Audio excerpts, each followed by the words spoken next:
এখন আবার নতুন ঝামেলা কি শুরু হলো? আরে মা, আবির দাদা যেটা করেছে না, এটা তারই ফল। তুমি কোনো চিন্তা করো না, শুধু দেখতে থাকো যে কি হচ্ছে। এসব কি হচ্ছে কি এখানে? তোমার মতন খারাপ মানুষ আমি সারা জীবন দেখিনি। প্রথমে আমাদের গ্রামের সরল মেয়েটাকে মেরে ফেললে, তারপর যে মেয়েটার সঙ্গে তোমার বিয়ে হলো তার জীবন তুমি নরক বানিয়ে তুলেছো। আমাদের গ্রামের ওই মেয়ের সম্মানহানি করলে। আপনি যা খুশি তাই বলছেন আমাকে। আমি কিছুই করিনি, আমি সম্পূর্ণ নির্দোষ, তাই আমাকে মিথ্যে অপবাদ দেবেন না। আমি বলেছিলাম না যে সমস্যা বাড়িতেই আবিরের অপেক্ষা করছে। তোমার মুখে তো আমি কালি মাখাবই।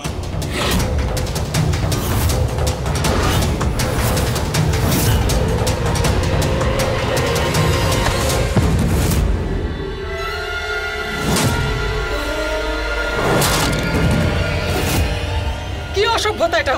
সাহস কি করে হলো এটা করার? গোপাল, গোবর্ধন, কোথায় তোমরা? বের করে দাও এদের। সাহেব বাবু একজন সম্মানীয় ব্যক্তি, আপনি এভাবে সবার সামনে ওনাকে অপমান করতে পারেন না। বারে মেবা, নিজের ছোটবেলার বন্ধুটাকে ভুলে গিয়ে বাজে লোকটাকে আগলাচ্ছিস। আমার স্বামীর বিরুদ্ধে আমি আর একটা কথাও শুনবো না। যদি আর একটা কেউ বাজে কথা বলেছেন তাহলে আমার থেকে খারাপ কেউ হবে না। আমি তো দেখছি তুই পতিব্রতা সাজছিস, তাও আবার এই জানোয়ারটার জন্য। হ্যাঁ, যে তোর সঙ্গে 7 পাকে আবদ্ধ হয়েছে, তারপরেও স্ত্রীর মর্যাদা দেয়নি। যে বিয়েটাকে বাঁচানোর চেষ্টা করছিস সেই বিয়েটা আমরা দিয়েছি, তাও আবার জোর করে। এবার তুই বল, যেটা ও তোর সঙ্গে করেছে সেটা অন্যায় কিনা? ন্যায় অন্যায়ের প্রশ্ন তো তখনই উঠতো না যদি সাহেব বাবু কিছু করতেন। সাহেব বাবুকে আমি খুব ভালো করে চিনি। আরে উনি ভগবানেরই আরেকটা রূপ। মানলাম যে আমাদের বিয়েতে ভালোবাসা নেই, কিন্তু কোনো শত্রুতাও নেই।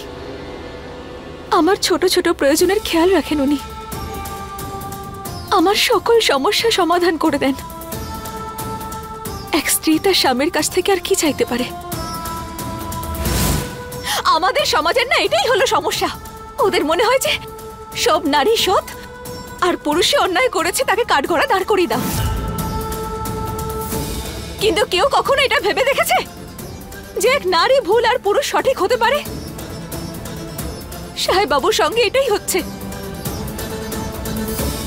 আরে একবার ওনাকে সত্যিটা বলতে তো দিন, তারপর নয় অপরাধী ঘোষণা করে দেবেন। কিন্তু সাহেব বাবুকে না নিরপরাধ হওয়ার কোনো প্রমাণ দিতে হবে না, কারণ ওনার সততার প্রমাণ আমি নিজে দেব।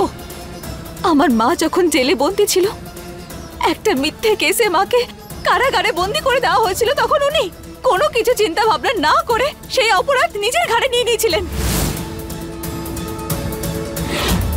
আরে যে মানুষ আমার মাকে সামান্য কষ্টে দেখতে পারেননি, তিনি অন্য নারীর সঙ্গে কি করবেন? আমি ওনার ওপর সম্পূর্ণ বিশ্বাস করি, কারণ উনি এই মিথ্যে বিয়ের বোঝা এখনো বয়ে চলেছেন।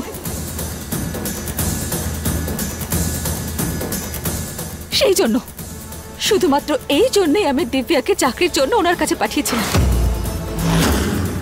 কিন্তু আমি এটা জানি না যে দিব্যা এত জঘন্য অপবাদ কেন দিল ওর ওপর। গ্রাম প্রধান মশাই, আমাকে শুধু একবার আমাকে দিব্যার সঙ্গে দেখা করতে দিন, তারপর সবকিছু ঠিক হয়ে যাবে। শুধুমাত্র একবার। না বিধি, আমি আমার মেয়ের মুখ তোকে কখনো দেখতেই দেব না। কাকিমা, কাকিমা আমাকে শুধু একবার দিব্যার সঙ্গে কথা বলতে দিন। ওর সাথে কথা বলে সরে যা এখান থেকে। আমার মেয়ের জীবন নষ্ট করে দিয়েছিস।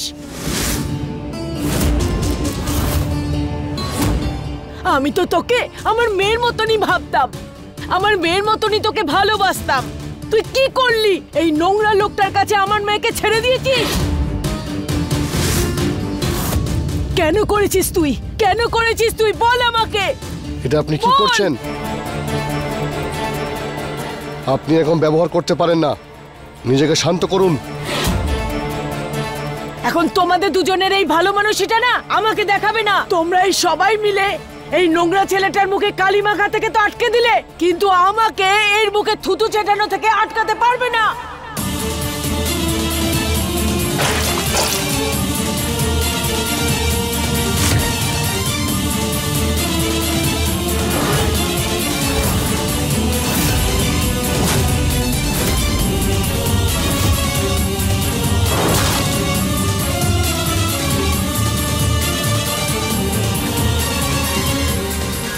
কি হচ্ছে কি এসব? এসব করার কি প্রয়োজন? আপনি কি বুঝতে পারছেন না? আবির, আরে উনি আবির চুপ করো, কিছু বলো না। তুমি ওদেরকে চেনো না, ওরা যা খুশি করতে পারে। তুমি কিছু বললেই ওরা সবাই কোর্টে গিয়ে এই জিনিসটাকে কিভাবে পেশ করবে আমরা জানি না, তাই তুমি এখন কিছু বলো না আবির। কি অসভ্যতামি হচ্ছে? বেরিয়ে যান এখান থেকে, না হলে আপনাকে ঘাড় ধাক্কা দিয়ে ঘর থেকে বের করে দেওয়া হবে। আরে বললেই হলো ধাক্কা মেরে বার করে দেবে। আমরাও কিন্তু চুরি পড়ে নেই, আমরাও শেষ দেখে ছাড়বো এই বড় লোকের ছেলেটা। কি করছেন কি আপনারা? থামুন এবার। ব্যাস, অনেক হয়েছে।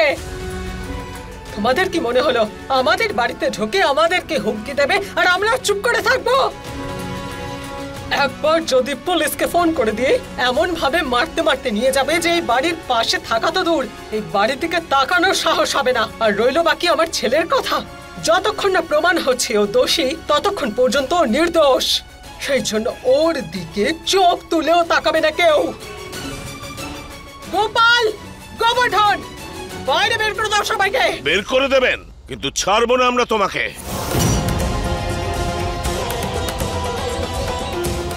চলো।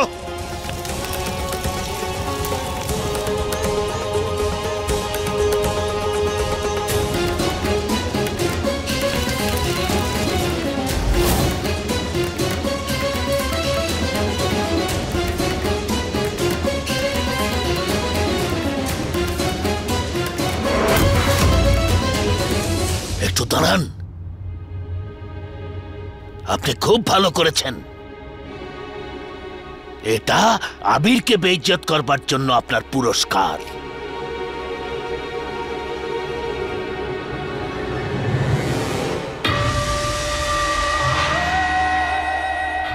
এই নাটকটা আমি আবিরকে অসম্মানিত করার জন্য করেছিলাম।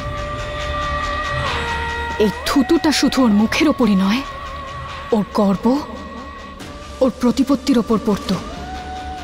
কিন্তু এই বিধিটা মাঝখানে এসে পুরো প্ল্যানটাই নষ্ট করে দিল।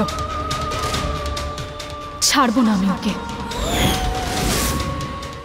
अपने पसंदीदा शो के फुल एपिसोड देखने के लिए अभी डाउनलोड करें दंगल प्ले ऐप।